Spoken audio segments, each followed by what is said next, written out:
This is a Zero Mastery walkthrough for IAGO Invitation Secrets, the first of the new featured contracts, not all of which can be done Zero Mastery, but I'll try to be doing all the ones that actually can be done. Unfortunately, one of mine got featured, but it's pretty much impossible to do with no mastery, so I guess I won't be doing that one. Anyway, we have to kill 4 people, 2 with fiber wire, so one of the first targets is here, Leopold Badoin, whatever his name is. All you have to do is shoot his car, leaks, just kind of shoot diagonally above the wheel well, and then shoot the puddle to blow him up. You have a few shots to do that before he panics, even if he's at the back of the car, so you should be okay. And that'll kill him with an accident, so that takes care of him. He doesn't have to be killed in any particular way, unlike the next 2 targets, so we can just go ahead and go through that. With him out of the way, we now need to go kill Lothar Daust and Chapelle Francoeur, or whatever their names are. Now, at the time we get here, Daust will be walking towards Francoeur. There he is, and he's walking towards his friend.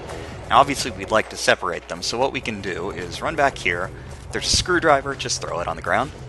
The reason why I use the screwdriver instead of a coin is, in my experience, if you throw a coin, it doesn't make enough noise for them to want to go investigate, and they'll just get a question mark, stand there for a minute, and then leave. So instead, we'll do that. Now, in this case, Francoeur walked off. If Daust walks off instead, just go ahead and drop a coin to get Francoeur off of his little spot where he's leaning against the planter, and then fiberwire him. And similarly, fiberwire whoever is left, dump them in there, then run around here to the other side, and whoever went over here to investigate should probably still be standing here or should be walking back. Either way, you're in a safe position to fiberwire them, and then just kind of drag them to these stairs here to hide them. It's unlikely that anyone will see the body, but just to be absolutely sure, nobody comes back here. So that takes care of the 2 that have to be fiber-wired. And now we've gotten one of their invitations, so make sure you've picked one of those up, and what we'll do is we'll just use that to get inside. You don't need this, because the way we're going to go, you could go through the garden Please proceed. by sneaking, but Welcome, sir. that's up to you. This is simpler. Now, you could go all the way upstairs, but we are going to need our pistol, so might as well just go up this way.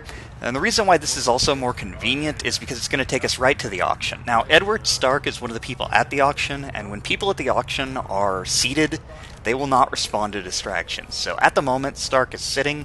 He does occasionally get up, especially if there's a break in the auction, but that's not really fast enough. So there's a much more reliable way to get him into position where he can be distracted, which is, we're going to climb up here. Now, we're in our suit, and we're in a safe area now, so no one's going to be too worried about us. But just to be on the safe side, I want to get rid of this guy because he may see what I'm about to do to Edward Stark. So just subdue him, and then all you have to worry about is Stark head turning on his way out here. So we're going to shoot the chandelier. No one's under it, so no one will be killed.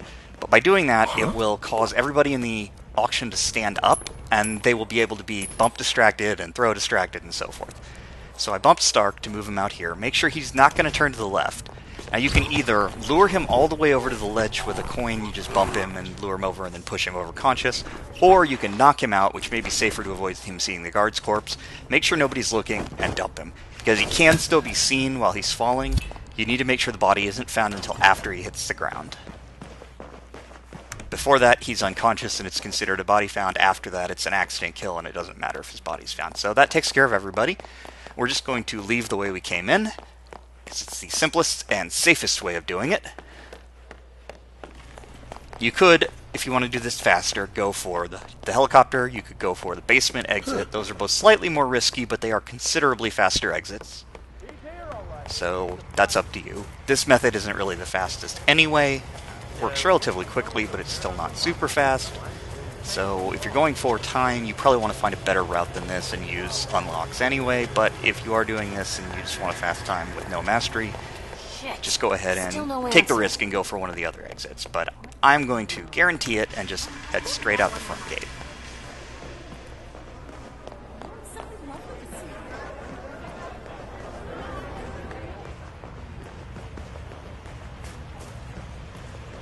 Again, we're in our suit, so none of these people will see through any disguises. Otherwise, if you're in a security outfit or something, there are enforcers here, but there are none in our suit, so once we got back to the public area, we were home free. And that will do it.